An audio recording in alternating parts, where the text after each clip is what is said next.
मेरे शेफ को बोल दिया होगा सब्जी ऑर्डर करनी है। आप जेप्टो की जब ऐप खोलोगे ना, मैंने वीडियो बनाई थी, आपने 10 सब्जी, पहले तो आईफोन में आएंगी सब्जियां महंगी, एंड्रॉयड में सस्ती आएंगी, आईफोन में महंगी आएंगी, क्योंकि सब्जियों में तो एमआरपी नहीं होती। अरे मतलब इतना भी डिफरेंस था कि टमाटर मिल रहे थे शायद 18 रुपए के और उसमें मिल रहे 37 रुपए के, which is almost 100% hike. Bhupinder Goyal यहाँ के है ना, दिल्ली एनसीआर के, यार बहुत मुश्किल बिजनेस बनाया उन्होंने। It is a very difficult business. Zomato जैसा आइडिया 2008 में सोचना, आज की डेट में तो फिर भी कर पा रहे हैं, या 2020 तक तो बहुत मार्केट मैच्योर हो गया था, बट 2008 में स्टार्टअप नाम की कोई चीज़ थोड़ी थी, फंडिंग कुछ होता थोड़ी था। Startup used to be just to make profits ना। तो आप जब देखोगे किसी भी मार्केट में घुसोगे ना, आप देखो कंपटीशन बहुत है, ये भी बहुत रहता है ना यार, उस मार्केट में कंपटीशन को तो कुछ अलग क्या कर लूँ मैं, कुछ अलग नहीं करना, बस तरीका तुम्हें अलग ढूंढना है, और वो तरीका निकल के आएगा आपके अनफेयर एडवांटेज से। तो दोस्तों स्वागत है आपका एक और मजेदार एपिसोड में। दोस्तों आज का एपिसोड होने वाला है आपके बहुत ही काम का। अगर आप हो एक यंगस्टर जो लाइफ में सोच रहे हो क्या करना है, कैसे करना है, तो आज आपकी थोड़ी मदद हो जाएगी। जो आज हमारी बातें होने वाली। आज हमारे साथ है नितिन जोशी भाई, जो कि बहुत अच्छा कंटेंट बनाते हैं बिजनेस रिलेटेड, फाइनेंस रिलेटेड। ये बड़े बड़े स्कैम एक्सपोज करते हैं, क्या चीज़ें हमारे आसपास हो रही है जो हमें पता भी नहीं है हमारे साथ हो रही हैं, उनको ये बाहर लेकर आते हैं। भाई के 1.5 मिलियन इंस्टाग्राम पे फॉलोअर्स हैं। आई एम श्योर आपकी प्रोफाइल पे भी कभी ना कभी इनकी वीडियो आई होगी, और जब हमारी प्रोफाइल पे आई तो हमें लगा यार ये बंदा हमारे पॉडकास्ट पे आना चाहिए। ये जब 90 सेकंड में इतनी दमदार बातें बता रहा है, तो ये 1 घंटे के पॉडकास्ट में तो फुल खुल के बताएगा कि पीछे की रिसर्च क्या है, और बहुत सारी बातें जो कैमरा पर नहीं आ पाती। तो स्वागत है भाई आपका। थैंक यू सो मच भाई, मेरे लिए बहुत बड़ी बात है, और आप लोगों को देख रहा हूँ, आप लोग दी ओजीज ऑफ द पॉडकास्ट हो। आई थिंक 2-3 ही पॉडकास्टर थे और आज तक ही हैं, और उन सबको जानते हैं। और अब तो खैर बहुत सारे आ गए भाई। बट मैं आपको बताता हूँ होता क्या ना, मेरे साथ नहीं, हमारी टीम को भी रीच आउट्स आते हैं पॉडकास्ट के लिए, क्योंकि सब लोग देख ही रहे हैं कि इनको बुलाओ उनको बुलाओ। तो जब आई थिंक शाम 8 साढ़े 8 रात मैं जल्दी सो जाता हूँ, 9:30 बजे करीब सो जाता हूँ, तो 8:30 बजे करीब मैसेज आया होगा। मैं ऑलरेडी डिनर विनर करके वॉक करके बेड पे था, तो टीम एक्साइटेड हो गई, रियल हिट से आया और वहाँ चल रहे हैं, और वहाँ तो पक्का जाना है। 11 बजे हमारी टीम में एक लड़का है प्रथमेश भाई, तो उन्होंने बोला भाई इसमें 200% जाना है, इसके लिए मना मत करना आप, नहीं तो हम यूजुअली सबके लिए हम कहते हैं यार नहीं जाना, मतलब बहुत वो हो जाएगा, ये निकलेगा। कह रहे भाई हाँ 200% हमें जाना है। फिर मैंने कहा यार तुम्हें बोलने की ज़रूरत नहीं है, मैं भी जानता हूँ।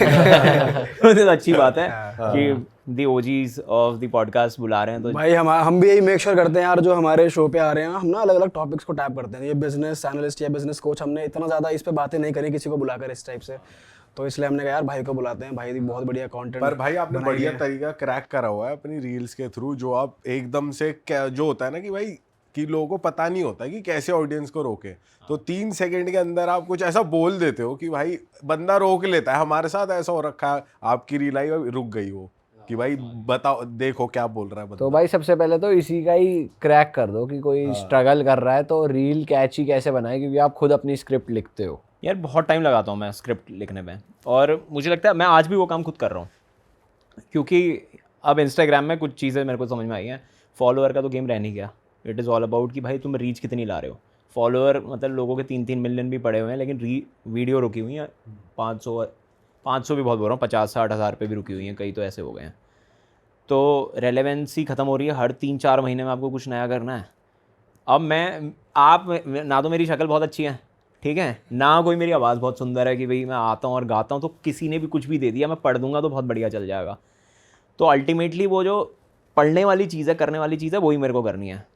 तो स्क्रिप्टिंग, रिसर्च, ये सब मुझे खुद करनी पड़ती है, और हुक लिखने में बहुत टाइम लगता है। मतलब वो इतना आसान सा लगता है कि भाई कैमरा उठाया और बस बोल दिया। सही बात है। बट आप लोग खुद कंटेंट करते हो, आपको भी पता है कितना टाइम लगता है इंस्टाग्राम में स्पेसिफिकली, क्योंकि आपको 60 सेकंड में देना, और हमारी कैटेगरी तो इतनी टफ है। सही बात। कोई आदमी आ रहा है भाई चल थोड़ा एस्केप। और बिजनेस में तो ये भी होता है ना कि भाई आप बिजनेस रील्स बना रहे हो तो आपको एक तरीके का दिखना भी होता है कि भाई मैं कुछ ऐसा ना बोल दूं कि जो बिजनेस क्लास को ठीक ना लगे, तो वो चीज भी आप यार सोच हाँ, के चलते होगे भाई। ये सोच के तो मैं चलता हूँ कई बार। पता नहीं, आपने मेरी बहुत वीडियोस हैं मेरी ऐसी जहाँ पे बहुत मेरे को एकदम 10,000 अनफॉलोअर्स। अच्छा ये हुआ है बहुत 3-4 बार हुआ है कि एकदम 10,000 लोगों ने अनफॉलो कर दिया। क्या बोल दिया था आपने? एक बार आई थिंक मैंने मोदी जी पे कुछ बोल दिया था। भाई वहाँ तो देखो फिर तो होंगे ही वो भाई। तो आप कम में छूट तो गए। मैंने कहा मोदी जी पे कुछ नहीं बोलना, फिर मैंने राहुल गांधी पे बोल दिया, फिर निकल गए 7,000। अच्छा मैंने फिर कहा तो ये क्या बढ़ने चल रहा है। चाहिए थे। अभी रिसेंटली पहलगांव वाला जो केस चल रहा था, तो मैंने कहा यार war will only get you, किसी भी कंट्री के लिए वॉर सिर्फ लॉस है। फिर मैंने उसको प्रूफ करा रैशनली कि यार देखो लॉस कितना लॉस है, आप लोग लगे बड़े हुए इसमें, मैं आपको बताता हूँ, मैं मेरे सामने के लॉसेस समझाता हूँ आपको। हमारा IPL कैंसिल हुआ हम सबके सामने, भाई बहुत बड़ा लॉस है। मतलब क्रिकेटर्स के लिए भले ही ना हो, लेकिन इतने लोग IPL से जुड़े रहते हैं ना, वेंडर्स, क्लाइंट्स, स्टाफ जो काम कर रहे हैं, जिनकी बहुत छोटी सैलरी होती है और कमीशन एक्चुअली कॉन्ट्रैक्ट बेसिस पे होता है, पर डे बेसिस पे होते हैं, वो चले गए वहाँ गड़बड़। होटल, ट्रैवल, ट्रांसपोर्ट, एक्सपोर्ट, ये वो, हम लोगों के काम के अंदर ब्रांड डील्स रुक गई, कहीं 10 दिन काम इतना रुका रहा, हाँ ये काम रुका। अब मैं आपको बताता हूँ, हमारा केटरिंग का बिजनेस है एक, केटरिंग में कोई आदमी अपनी पार्टी थोड़ी रुकवा देगा। उसने कहा जी वॉर चल रहा है, पार्टी कैंसिल हुई है, इतनी छोटी छोटी जगह तक। हमारा एक कार्टन का बिजनेस है, कार्टन बनते हैं, कार्टन के बिजनेस, मिठाई वाले कार्टन जाते हैं अमेज़ॉन पे, वो जो कार्टन जाते हैं वहाँ कार्टन लगते हैं, कार्टन की सेल ड्रॉप हो गई। तो इतनी छोटी छोटी चीज़ें होती हैं। वॉर विल, जान तो जा ही रही है किसी की, उसके साथ में बिजनेस में इतने लॉस हो रहे हैं, उससे मेरे को अनफॉलोअर्स आ गए, अच्छा देशद्रोही आदमी, ये वो। मैंने कहा यार, फिर मुझे भी समझ में आता है, हर बार मैं ये सोचता हूँ यार रैशनल से काम नहीं चलता, इंसान जो है वो रैशनल से नहीं चल रहा, इंसान सिर्फ भाई हर इमोशन से बार चल आप रहा है। सेंस वाली बात नहीं कर सकते, कई हाँ। बार आपको फीलिंग, इमोशन जो पूरी कंट्री फील कर रही है, आपको उसमें सपोर्ट दिखाना पड़ेगा, चाहे आप पर्सनली कुछ और सोच रहे हो। इंडियन ऑडियंस मैं भाई सोच है कुछ भी ऐसी। नहीं रहा था उसके लिए, लोगों ने मेरे को पहले DM करके बहुत परेशान करा, आप कुछ क्यों नहीं बोल रहे। मैंने कहा यार ये मेरा कंटेंट ही नहीं है। मैं पहलगांव को तो पहले, मैं खुद ट्रैवल पे था, मैं आपको बताता हूँ क्या हुआ था उस टाइम। 20 तारीख से लेके 26 तारीख तक मेरा खुद का ट्रैवल था। 23 को आई थिंक ये केस हुआ था, अप्रैल। तो 20 से 26 मैं गुवाहाटी गया था और अपनी फैमिली के साथ आफ्टर अ लॉन्ग वाइल, मतलब आफ्टर 2 years, इनफैक्ट ज़्यादा मम्मी के साथ तो मैं पता नहीं कभी घूमाऊँगा। तो मैं, मेरी वाइफ, मम्मी, हम लोग गए हुए घूमने। तो अब वहाँ मैं घूम रहा हूँ, तो आप समझो कि मैं भी काम में नहीं हूँ, मैं भी उस मोड में हूँ जहाँ पे मैं ट्रैवल कर रहा हूँ विद फैमिली। और 23 को मैं सुबह उठा तो ये न्यूज़ थी, आई थिंक 23 को या 24 को ये न्यूज़ होगी। अब न्यूज़ देखी तो मेरे लिए तो वो ऐसा था कि यार मैं भी अभी ट्रैवल कर रहा हूँ, और हम लोग भी जम्मू कश्मीर का प्लान कर रहे थे, और हम लिटरली प्लान कर रहे थे। हम गए कामाख्या देवी गुवाहाटी में, तो हम वहाँ से चेरापूंजी वगैरह चले गए, बट हम कह रहे थे वैष्णो देवी जाते हैं। बट फिर हमने कहा यार इसको हम करेंगे दिसंबर वगैरह में फिर से। तो हमने वैसे ही अभी बना लिया कि 6 महीने में हम फैमिली वगैरह घूमने जाया करेंगे, so that we spend time with each other. और फिर मंदिर वगैरह ही जाते हैं ज़्यादा, तो मंदिरों का सीन बना लिया। तो गुवाहाटी गए हम। तो मैं, अब मेरे लिए भी ये इतना इंपॉर्टेंट हो गया, तो मैंने कहा यार यहाँ वहाँ पे अगर मैं गया होता तो मेरे साथ भी हो सकता था, और कितने लोगों के साथ हो गया। तो मैंने वो न्यूज़ ही देखनी बंद कर दी। मैंने कहा यार मैं अपना आराम से घूम लूँ ज़रा, मेरे को ये सब सुनना नहीं है, देखना नहीं है। फिर आई थिंक 12-1 दिन बाद 8 तारीख को ये वॉर वगैरह हुआ, 8-7 को जब भी वो ऑपरेशन सिंदूर हुआ, तो मेरे पास तो कोई व्यू ही नहीं है, मेरे पास नॉलेज है नहीं उस स्ट्रीम की, तो कि मैं आपको बता सकूं, पहला। दूसरा, मैं अपना इमोशन व्यर्थ करना नहीं चाहता, मेरे को वो बहुत कैपिटलाइजेशन लगता है। मेरी टीम ने बोला यार वो पोस्टर बना के, मैंने स्टोरी पे भी शेयर करा ये, कि यार वो पोस्टर बना के स्टोरी पे तो डाल दो, कम से कम पीछे देशभक्ति का गाना लगा देंगे। मैंने कहा यार तुम लोग बोलते भी कैसे हो ये बात, ये जहन में भी क्यों आ रही है तुम्हारे बात कि हम इसको भी उसमें से भी कुछ निकालने की कोशिश कर रहे हैं। मैंने कहा बिल्कुल हटा दो यार, ये सब मेरे साथ बात भी मत करा करो तुम प्लीज़। तो मैंने ये वीडियो बना के डाल दी, तो बहुत सपोर्ट करा उसमें लोगों ने, बट फिर कुछ लोगों ने बहुत धोया भी। भाई वही है, आप थोड़ा सा अगर लॉजिकल जाओगे ना, थोड़ा सेंस बनाने की कोशिश करोगे इन चीज़ों पे, तो फिर दिक्कत तो आएगी। देशभक्ति की बात है और ऑडियंस थोड़ी सी है। हाँ, ऑडियंस क्या मतलब, sense आई थिंक थोड़ा पूरी सा- दुनिया में लोग इमोशन से ही चलते हैं, लॉजिक वॉजिक से चल रहे होते तो। भाई ये मुद्दा भी ऐसा था कि थोड़ा इमोशनल बंदा होगा, और पूरा देश ही पूरा उस टाइम रिवेंज की ताक में भाई था कि सब ये कोई हो गुस्सा क्या आ गया। रखा था, ये कर क्या दिया इन्होंने। ऐसा है क्या? हाँ भाई, ये तो हो ही रखा था भाई, क्या कि भाई आपने इंस्टा अपने बंद कर देश में दिया ऐसा कैसे हो सकता है। आपने वाकई में न्यूज़ नहीं देखी और इंस्टा सब बंद कर दिया आपने। बट एनीवेज भाई, जिस फील्ड की आपको नॉलेज है उस बारे में थोड़ी बात करते हैं। आप अपनी वीडियोस में एक्सपोज करते हैं कुछ ब्रांड्स को, जहाँ पर यार ये सुनने को हमें मिला आपके रील के थ्रू कि यार ये ब्रांड, ये सो एंड सो ऐप बेफालतू में अननेसेसरी चार्जेस लगवाती है हमसे, हम पैसा देते हैं और वो बेकार के चार्जेस हैं। तो ये क्या चीज़ है, आपने वो कैसे डिकोड किया और ये ब्रांड्स कैसे पैसा निकाल रही है हमसे? जेप्टो वगैरह को यार मैं पंडित हूँ, मेरी वाइफ बनिया है, ठीक है, तो वो she is always looking for कि भैया यहाँ ऑफ़र मिलेगा या यहाँ ऑफ़र मिलेगा, किस में कम मिलेगा। सब्जी में भी मतलब ना 10 रुपये 5 रुपये में भी वो उनकी आदत। आप में से कोई बनिया क्या? नहीं है। अच्छा, तो ये ट्रेड एलियन तो नहीं लग रहा, सुना होगा लेकिन ये सब। भाई हम फेमिलियर, हमारे बहुत बनिए दोस्त हैं। तो ये बहुत अजीब से ट्रेड्स हैं, मतलब बहुत अजीब अजीब ट्रेड्स हैं। और भी बहुत ट्रेड्स हैं कि वो आज भी मेरे घर में वो मॉइस्चराइजर खत्म हो गया तो वो कटता है, उसमें से निकाल के दूसरे में भरा जाता है। अच्छा जी। हाँ, वो पूरी बॉटल अगर पतली है तो वो बड़ी बॉटल में उल्टी करी जाएगी कि वो निकल जाए छोटे में। फिर ये डब्बे नहीं फेंके जाते, इसका एक कार्टन बना रखा। तो मैं कहा यार ये कूड़ा है, ये कब काम आएगा और क्यों रखा है ये? नहीं ये काम आएगा, वो छोड़ चल दो। रहा है, इकट्ठे हो रहे हैं। घर के काम में तुम टांग मत डालो। हाँ, तो वैसा वाला है। तो उसका ये था कि कभी अगर कैब भी करानी है लेट्स से, तो ओला भी चेक करनी है, ऊबर भी चेक करनी है, तीनों चेक करनी है, एक्सेल भी करनी है, प्रीमियम भी। कि कभी कभार ऐसा होता है एक्सेल में ओला ऊपर जो होती है उसका भी प्राइस आ जाता, तो फिर एक्सेल में जाएंगे भाई सेम प्राइस आ रहा है तो ठीक है, ऊबर सस्ती आ रही तो ऊबर। तो इसमें बहुत टाइम स्पेंड करते हैं, वेस्ट करते हैं, जो भी बोल लो, मतलब मेरे लिए तो वेस्ट ही है वो। तो भाई आपका कंटेंट बन गया, वेस्ट कहाँ हुआ? ठीक है, हाँ मेरे लिए बस वही है, मेरे को कंटेंट निकल गया। तो एक दिन ऐसे ही हुआ था कि वो एंड्रॉयड फ़ोन, मेरे एक शेफ़ हैं उनके पास एंड्रॉयड फ़ोन, हमारे पास आईफोन। तो उसने मेरे शेफ़ को बोल दिया होगा सब्ज़ी ऑर्डर करनी है, तो उसने खुद भी देख लिया, यहाँ देखा कि हैंडलिंग चार्जेस हिडन लगते हैं। मतलब आप जेप्टो की जब ऐप खोलोगे ना, मैंने वीडियो बनाई थी, आपने 10 सब्जी, पहले तो आईफोन में आएंगी सब्जियां महंगी, अच्छा ये है, एंड्रॉयड में सस्ती आएंगी, आईफोन में महंगी आएंगी, क्योंकि कितना सब्जियों में difference तो होता है? MRP नहीं होती। अरे मतलब इतना भी डिफरेंस था कि टमाटर मिल रहे थे शायद 18 रुपये के और उसमें मिल रहे 37 रुपये के, विच इज़ ऑलमोस्ट 100% हाइक। ओह 100 भी क्या, 100 से भी ऊपर हो गया यार। 18 डबल 36 होता है।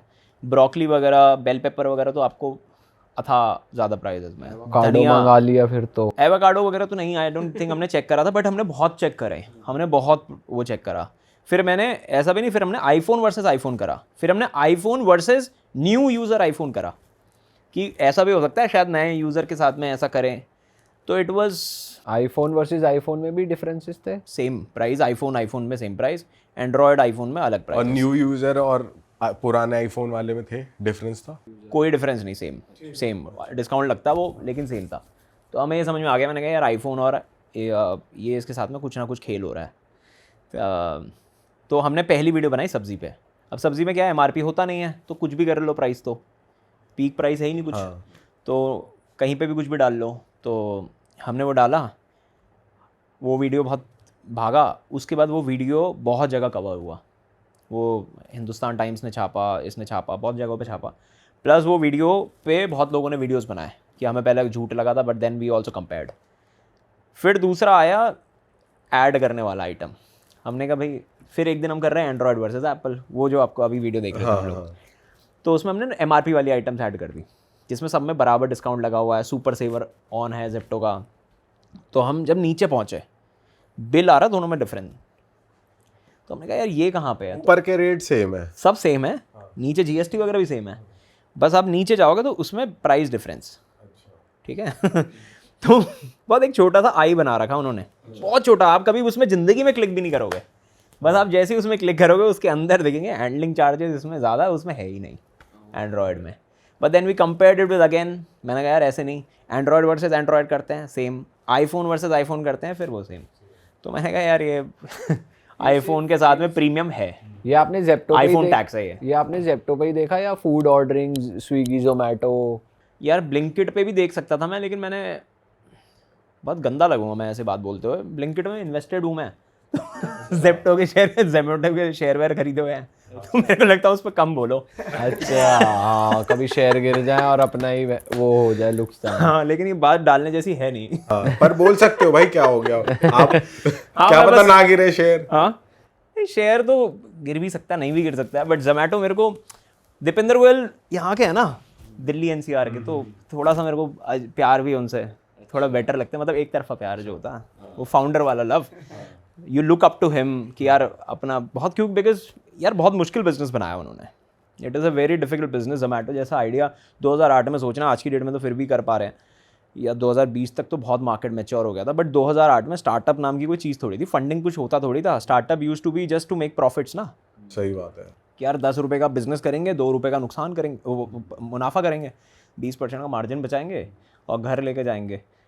बट वो 2008 में ये सोचना कि यार नहीं, मुनाफा नहीं बनाना है, एक्विटी क्रिएट करनी है, लॉस मेकिंग चलाएंगे, और उस विजन के साथ IIT से निकले हुए हो आप, बेन में काम कर रहे हो आप, उसमें फिर लगना कि यार अगले 15 साल तक लॉस में ही चलाएंगे इसे, ये अग्रीमेंट डे 1 पे डालना बहुत डिफिकल्ट होता है। अब आपको सोचो, आपको कोई बोल ले यार नुकसान में 15 साल कंपनी चलानी है, 15 साल में तेरे को 5-7 हज़ार करोड़ का ना 1% चांस है कि तेरे 5-7 हज़ार करोड़ रुपए बन जाएं।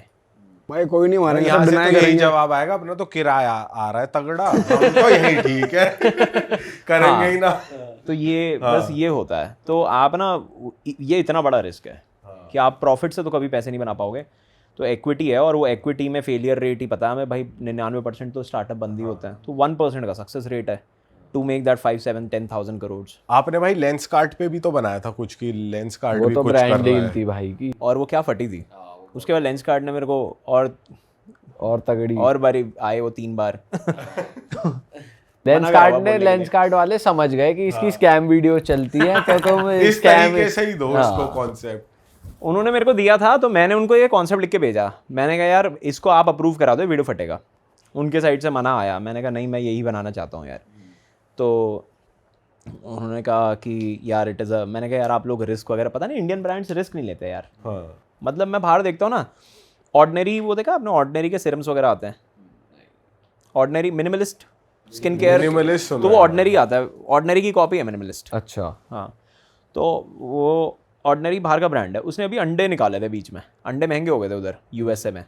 तो ऑर्डिनरी ने सोचा एक स्किन केयर कंपनी इतना बड़ा रिस्क ले रही मार्केटिंग में, कि उसने कहा यार अंडे निकाल दो $3 में।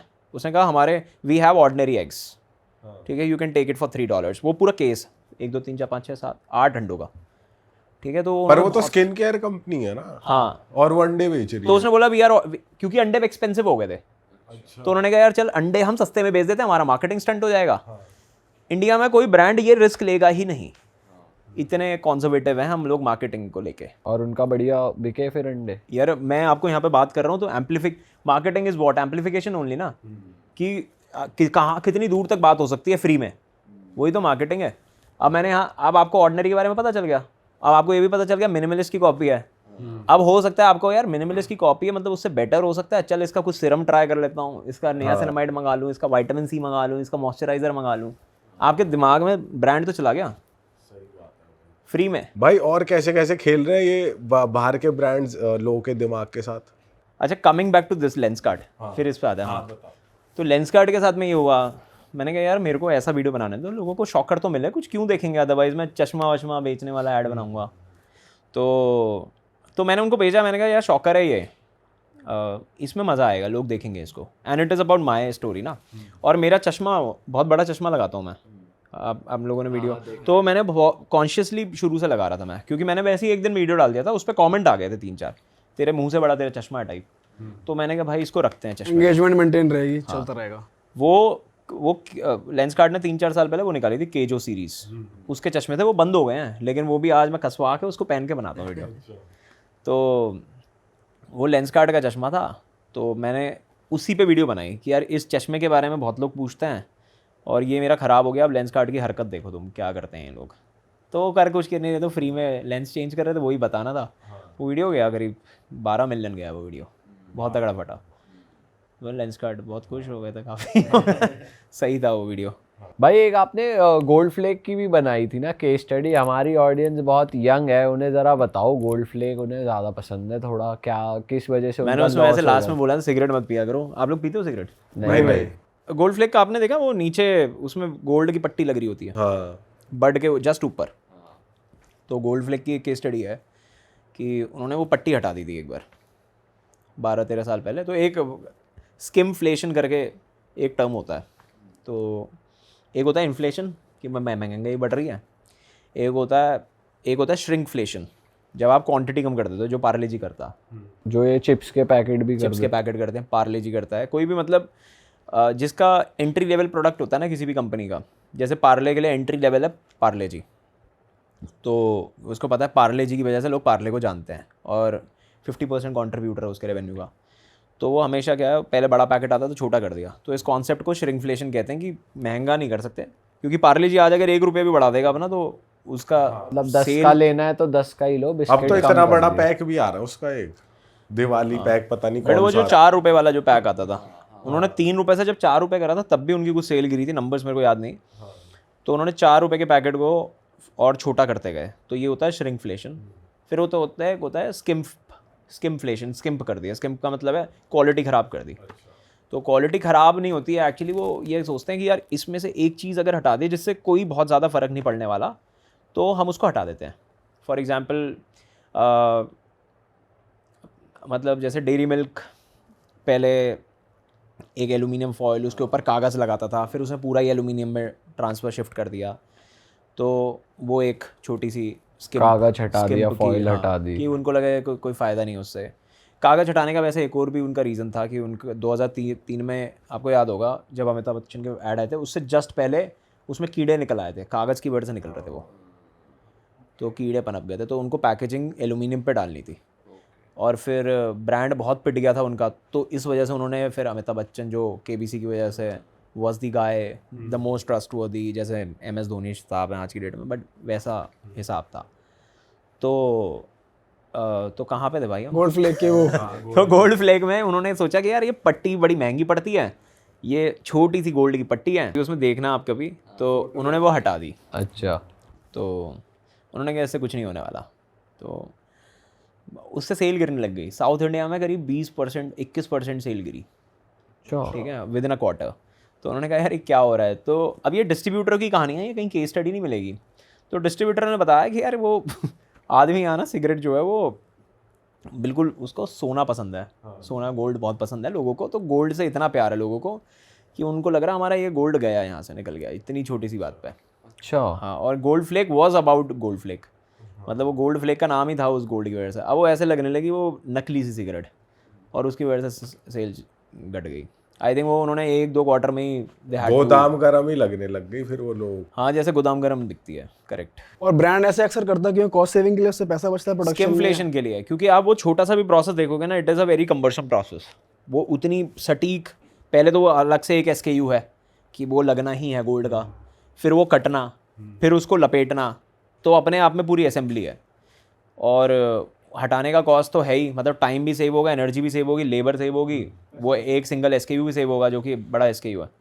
तो ब्रांड सोचते हैं इस तरीके की चीज़ें कर लें, क्योंकि उनको एंट्री लेवल प्रोडक्ट ITC का सबसे छोटा आज की डेट में आई थिंक नेवी कट भी उनकी है, लेकिन छोटी गोल्ड फ्लेक सबसे सस्ती होती होगी। नंबर 1 भी उनकी है आई थिंक, हाँ, नंबर 1 भी उनकी, बट नंबर 1 पीछे से बर्ड नहीं है उसमें शायद, वो निकालने के लिए काम आती है बस।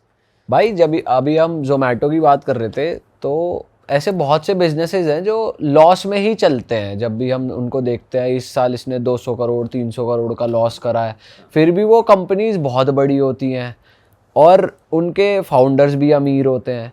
तो ये पीछे का फंडा क्या है? ये जानबूझ के लॉसेस दिखाते हैं ताकि इन्हें टैक्सेस ना भरने पड़े, या ये लॉस में चलाते कैसे हैं और फिर नए इन्वेस्टर इनमें इन्वेस्ट क्यों करते हैं?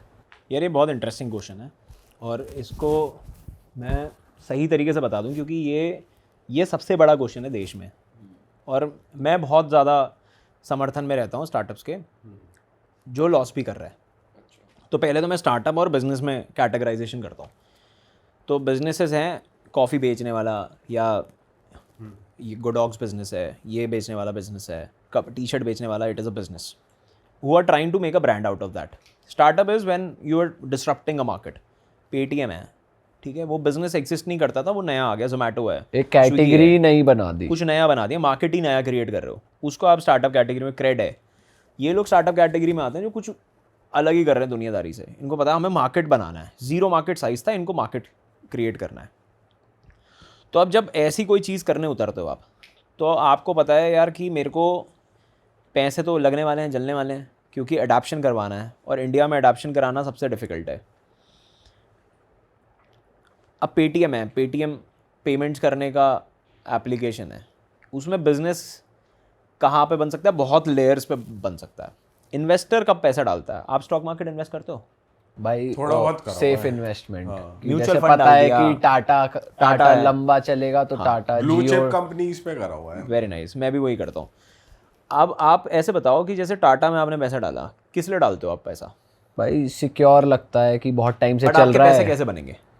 उसके जैसे गाड़ियां बेचता है, हमें पता है टाटा आपके पैसे टाटा के प्रॉफिट से बनेंगे, टाटा का शेयर बेच के बनेंगे? टाटा के प्रॉफिट से ना, शेयर बेच के बनेंगे ना। शेयर बेच आपका के, पैसा, हाँ मेरा पैसा, शेयर होल्डर का हाँ, पैसा कैसे बनेगा? हाँ कि भाई मेरी शेयर आपकी बेच कंपनी के, को सही शेयर बात बेच के। है, हाँ। तो जब इन्वेस्टर आता है, इन्वेस्टर प्राइवेट मार्केट, अब ये तो पब्लिक मार्केट्स है, ये लोग इन्वेस्टर कौन से हैं? ये हैं प्राइवेट मार्केट्स के इन्वेस्टर, जिन पे एंजल इन्वेस्टर्स है, वीसीज हैं, वेंचर कैपिटलिस्ट, प्राइवेट एक्विटीज़ हैं।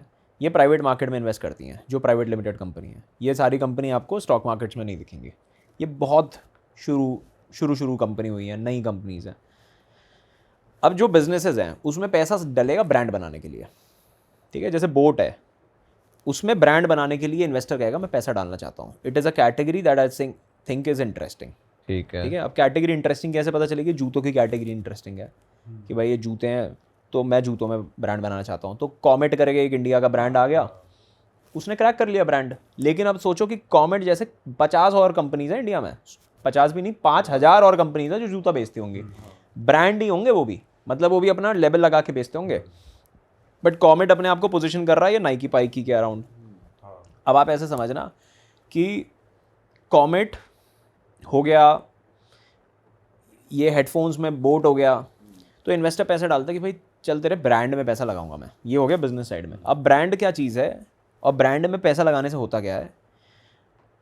ब्रांड से नीचे कुछ भी आप कर लो, बिजनेस आप कर लो, it is a commodity. Commodity का मतलब वो बस ऐसी है कि जी सब्जी बेच रहा हूँ या राशन बेच रहा हूँ, वो इतना सिंपल है। आप कोई भी चीज़, क्योंकि वो ख़त्म हो जाएगा इवेंचुअली, ब्रांड ऐसी चीज़ है सस्टेन कर जाती है और जो आपको एसिमेट्रिक रिटर्न्स दे जाती है। एसिमेट्रिक रिटर्न मतलब ऐसा नहीं मैं 2 रुपये आज खर्चा करूँगा मेटा के ऐड में और 4 रुपये का बिजनेस निकालूंगा। ब्रांड ऐसी चीज़ है, एक बार बन गया ना तो वो फिर कनेक्ट बन गया, लाइफ लॉन्ग चीज़ बन हाँ। गई। फिर आपको पता है भाई जूते मेरे को नाइकी के ही खरीदने हैं। अब नाइकी को आपको जूते बेचने के लिए ना पीछे नहीं भागना है, 60 साल की लेगेसी हो गई, अब तो ये ब्रांड से भी आगे निकल गए, लेगेसी पहुँच बन गई इनकी, ठीक है? अब ये ब्रांड्स के लिए एस्पिरेशन है ये। लेकिन अब कोई आदमी, अब नाइकी कभी इसके टाइम पे बहुत और 50 बिजनेस शुरू हुए होंगे। न्यू बैलेंस के पास 2020 तक कोई स्टोरी नहीं थी। न्यू बैलेंस भी तो अच्छा चल रहा है, अब चल रहा है क्योंकि 2020 के बाद वो पिक हो गया एकदम से, किसी एक सेलिब्रिटी ने पहन लिए थे, फिर वो जेंजी में क्रेज बन गया, टिकटॉक में वायरल हो गए, तो न्यू बैलेंस की स्टोरी बन गई। उस टाइम तो भाई स्नीकर्स का ही ट्रेंड काफी ज्यादा था कि भाई स्नीकर्स पहनो। अब लोग ट्राई कर रहे हैं न्यू बैलेंस और बट अलग अलग। इंडिया में तो अब बहुत क्रेजी है, स्नीकर हेड्स अब बनने शुरू हुए हैं, आई थिंक पिछले 1-1.5 साल से। कॉमेडी भी इसीलिए उठ रहा है, कॉमेडी भी इसीलिए उठ रहा है क्योंकि कॉमेड भी इसलिए उठा है, हाँ करेक्ट। तो ब्रांड में आदमी इन्वेस्ट इसलिए करता है क्योंकि उसको पता है इसका रिटर्न नहीं आएगा अभी।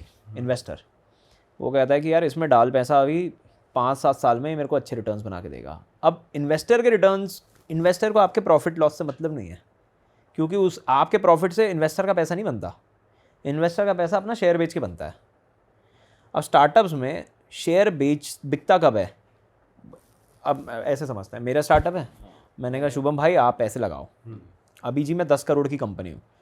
10 करोड़ की कंपनी मतलब ये नहीं मैं रेवेन्यू कर रहा हूँ 10 करोड़ का, हो सकता है मैं 1 रुपये का भी रेवेन्यू ना कर रहा हूँ, बस मेरे को आपको कन्विंस करा मैंने कि 10 करोड़ तो मान लो, आप भी मान लो, आपने कहा चल मान लेता हूँ 10 करोड़। अच्छा, ये पहली बस मान लो। पिच, ये शार्क टैंक वाली पिच हो गई जी। प्रॉपर अभी हम मान लो, इतने कोई की रेवेन्यू कंपनी- नहीं है। हाँ। मतलब इनफैक्ट मार्केट में तो ये भी आपको मैं बताऊं, मार्केट में ये चलता है कि प्री रेवेन्यू पैसा वैल्यूएशन ज़्यादा मिल जाती है, पोस्ट रेवेन्यू वैल्यूएशन कम मिलती है, क्योंकि फिर आपके पास एक मेट्रिक होती है, टैंजेबल मेट्रिक होती है, जिसके मल्टीप्लिकेशन पे आप वैल्यूएशन कमांड कर लेते हो। तो हर कैटेगरी में, मतलब जैसे आप कोई ब्रांड कैटेगरीज ले लोगे तो 5-6x की वैल्यूएशन दे देते हैं कि भाई 10 रुपये का रेवेन्यू तो 60 रुपये की वैल्यूएशन दे देंगे। लेकिन वैल्यू वही नहीं है, सिर्फ कहानी ही है, प्री रेवेन्यू ही हो तो कुछ भी आप कमांड कर सकते हो। फिर तो आप कह दो जी 10 करोड़ 20 करोड़। शार्क टैंक में एक आया था लास्ट ईयर एक फाउंडर, आई डोंट नो क्या हुआ उसके स्टार्टअप का, वो 55 करोड़ की वैल्यूएशन ले गया था। अच्छा, प्री रेवेन्यू, प्री रेवेन्यू। और सिर्फ वो नहीं आया था, इस सीजन में भी कोई आया था, वो भी बहुत भयंकर वैल्यूएशन लेके गया था प्री रेवेन्यू। ठीक है, वो सिर्फ स्टोरी कहानी बहुत बढ़िया सुना के गया। अब आपसे मैंने पैसा उठा लिया, अब आपका पैसा मेरे प्रॉफिट्स पे डिपेंड ही नहीं करता। इनफैक्ट आप सबसे कम चाहोगे, अगर मैं प्रॉफिट बना भी रहा हूँगा ना, आप एज एन इन्वेस्टर मेरे को पीछे पड़ जाओगे मेरे कि तू अपने प्रॉफिट को री इन्वेस्ट कर, इसको ज़ीरो कर, मैं जो पैसा दे रहा हूँ उसको भी लगा, नेगेटिव में ले जा अपनी बैलेंस शीट, ऐसा क्यों? और स्केल बना। जो आज तेरा 2 करोड़ का बिजनेस हो रहा है, इसको 20 करोड़ ले जा।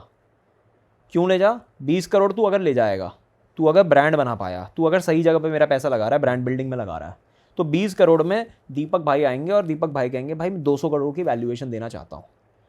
ठीक है, अब वो थोड़ा पैसा हो सकता है मेरे पास डाल दें, कंपनी में डाल दें, मेरे पास मतलब फाउंडर के पास नहीं, कंपनी में डाल दें, और आपने कहा यार मेरे को एग्जिट लेनी है, मैं छोड़ना चाह रहा हूँ, तो थोड़ा हो सकता है वो कन्विंस हो गए, उन्होंने आपका भी शेयर खरीद लिया। तो आपने एग्जिट ले ली, आप 10 करोड़ में आए थे, मान लो 1 करोड़ रुपए दे के, मतलब 10% लेके आए थे, 200 करोड़ में एग्जिट मार गए, तो आपकी 20 करोड़ की एग्जिट बन गई, तो 1 करोड़ का 20 करोड़ हो गया। आप प्रॉफिट्स में घुसाओगे ही नहीं मुझे कभी। ओके। हाँ, शेयर पे खेल रहे हैं, इक्विटी पे खेल रहे हैं लोग, जो कि मतलब कुछ गलत भी नहीं है ना उसमें भाई। एज एन इन्वेस्टर हम लोग भी, रिटेल इन्वेस्टर भी तो इसी तरीके से इन्वेस्टेड है कि भाई 50 रुपये अगर मैंने आज कोई शेयर खरीदा है, NHPC का शेयर खरीदा, तो मैं चाहता हूँ भी 150 का हो जाए और मैं बेच दूँ। और वो होगा कब? वो होने के तरीके 10 हैं। फंडामेंटल तो सबसे आखिरी तरीका है, फंडामेंटल मतलब बैलेंस शीट तो सबसे आखिरी तरीका होता है शेयर की वैल्यू बढ़ने का। तो जो स्टार्टिंग में हम बात कर रहे थे यार कि बिजनेसेस अपने लॉसेस क्यों दिखाते हैं, लॉसेस क्यों होते हैं, तो ये वन ऑफ द रीजंस क्योंकि है वो बर्न कर रहे हैं उनको बहुत मार्केटिंग तेजी से पे। ग्रो करना, उनको स्केल चाहिए, क्योंकि मार्केट में प्रॉफिट वाले बिजनेस ज़्यादा टिकते कहाँ हैं। अब आप 3 साल बना लोगे प्रॉफिट, 4 साल, आपके प्रॉफिट में ही तो किसी और का मार्जिन है सर, किसी और की अपॉर्चुनिटी कहाँ है। आप आज की डेट में देख लो, पिछले 20 साल पुराने बिजनेस उठा लो। मेरे यहाँ जमुना पार में गीता कॉलोनी कृष्णा नगर मार्केट है कपड़े की, जानते हो आप? हाँ। आप वहाँ जाओ और वहाँ पे जाके बिजनेसेस देखो और वहाँ व्यापारियों से बात करो। 15 करोड़ के टर्नओवर हुआ करते थे, 3-4 करोड़ पे पहुँच गए हैं। क्यों पहुँच गए हैं? क्योंकि उनके प्रॉफिट्स में किसी ने अपनी अपॉर्चुनिटी क्रिएट कर ली। उनका जो मार्जिन था उस पर किसी की अपॉर्चुनिटी बन गई। भाई 11% का मार्जिन अगर आप पे, तो मेरे पे भी तो उतना ही है। मैंने कहा मेरे को बनाना ही नहीं है, मेरे को तो आपका मार्जिन खराब करना। और मेरा पैसा कहाँ से बनेगा एज अ फाउंडर? मेरा पैसा भी इक्विटी से बनेगा, क्योंकि मैं भी तो 10,000 शेयर लेके बैठा हूँ अपनी कंपनी के। तो जिस दिन आपने एग्जिट ली, आपने कहा यार मेरे को बहुत अच्छी लग रही है तेरी कहानी नितिन जोशी, तो तू एक काम कर, तेरे भी 1000 शेयर मेरे को बेच दे। तो 200 करोड़ पे 10,000 शेयर मेरे पास भी तो पड़े हुए हैं। 1000 शेयर अगर, या मान लो 20% मेरे पास पड़ा हुआ है 200 करोड़ का, 40 करोड़ का आदमी हूँ मैं। तो आपने कहा तेरी कहानी बहुत अच्छी लग रही है, तो मेरे से 10% अपना मेरे को दे दे, 2% मेरे को दे दे, 4 करोड़ मेरे को बन गए। तो आपको फैंसी बातें दिखाएंगे कि जी 20,000 की तनख्वाह है मेरी, मैं तो तनख्वाह ही नहीं ले रहा। दीपेंद्र गोयल साहब ने एक स्टेटमेंट निकाला था, बहुत पसंद है मुझे वो, लेकिन फिर भी 2021 में, I am not going to withdraw any salary from Zomato for next 4 years। मैं कहा यार तुम सैलरी के लिए हो भी थोड़ी, और हर साल वो एक स्पोर्ट्स कार लाए 5-5, 6-6 करोड़ की हर साल। तो उनको सैलरी क्यों चाहिए? सैलरी की ज़रूरत ही नहीं है। उन्होंने सेकेंडरी में अपने शेयर ही बहुत पड़ा हुआ है। तो ऐसे बनता। तो इक्विटी एक तरफ है, बैलेंस शीट एक तरफ है। बैलेंस शीट से अब अमीर नहीं बना जा सकता। मैंने इस पर भी वीडियो बनाया था। और बैलेंस शीट देख के ही जो स्टॉक मार्केट वाले हैं, जैसे हम ब्रांड्स की बात कर रहे हैं, ये उतरते आईपीओ में ही है, सबको अपनी पब्लिक लिस्टिंग करनी है, तो वो क्यों करते हैं? अल्टीमेटली वो उससे क्या है मेजर फायदा? उससे फिर आप रिटेल में आ जाते हो, क्योंकि प्राइवेट इन्वेस्टर भी आप तक देखो, इंडिया की तो एक थ्रेशोल्ड है। इंडिया में आपको पता है, अब मैं 2-3 बिलियन की कंपनी बना दूंगा, फिर आप चेस करोगे। अब जब इतने बड़े बन गए ना, now you are too big to fail. मतलब ऐसा नहीं है आप फेल नहीं हो सकते, but you are actually very very big to fail. बहुत मुश्किल है आपका फेल होना। अब आप कहोगे मैं प्रॉफिटेबिलिटी बनाता हूँ, क्योंकि आपको पता है कि भाई ये जो अपना पब्लिक मार्केट्स है वो प्रॉफिट पे सेंटिमेंट डिसाइड करता। तो अब मैं आपको कहानी बताऊँ ओयो की। ओयो ने अभी आई थिंक 1.5-2 हफ्ते पहले 628 करोड़ का प्रॉफिट मारा था। अब वो पब्लिक में तो मेरे को पेपर्स मिले नहीं, मैंने भी निकलवाया, मेरे को वीडियो बनानी थी उन पर, तो पब्लिक में पेपर नहीं मिले, लेकिन पीआर तो हो गया पूरा। ठीक है, इकोनॉमिक टाइम्स आ गया, इंडियन एक्सप्रेस आ गया, इंस्टाग्राम के सारे पेजों ने डाल दिया। तो मैंने कहा पैसा तो बहा दिया इन्होंने भाई। तो वो इसलिए बहा दिया, वो 3 साल से 2-3 साल से ट्राई कर रहे हैं मेरे को आईपीओ लाना है, और उनको पता भाई मार्केट बहुत नेगेटिव बैठा, आईपीओ लाते ही मेरा शेयर गिरेगा। बड़ी कंपनी हो यो, मतलब आई थिंक डेकाकॉन बनी थी, $10 बिलियन की कंपनी बनी थी, इंडिया की पहली, और आई थिंक अभी भी 3-4-5 बिलियन पे आईपीओ लाना चाह रही थी, 4.3 बिलियन पे आईपीओ लाना चाह रही थी लास्ट ईयर। नहीं ला रही है, पिछले 2-3 साल से ऐसे चल रहा है, क्योंकि लॉसेस थे। तो अब वो बार बार दिखा रहे हैं जी पैट हो गया, 628 करोड़ का पैट करा है हमने, या 653 करोड़ टाइप का कुछ पैट करा है हमने। तो अब उनका अगला गेम बन गया कि प्रॉफिट दिखाने हैं। अब आप ओयो को रिप्लेस नहीं कर सकते, लेकिन जस्ट इमेजिन अगर ओयो 5 करोड़ के रेवेन्यू पे ये सोचने लग जाता कि यार मेरे को प्रॉफिट ही बनाना है, तो वो ज़्यादा टाइम सस्टेन नहीं कर पाता, क्योंकि ओयो नहीं होता तो कोई और आके ओयो का बिजनेस खा जाता।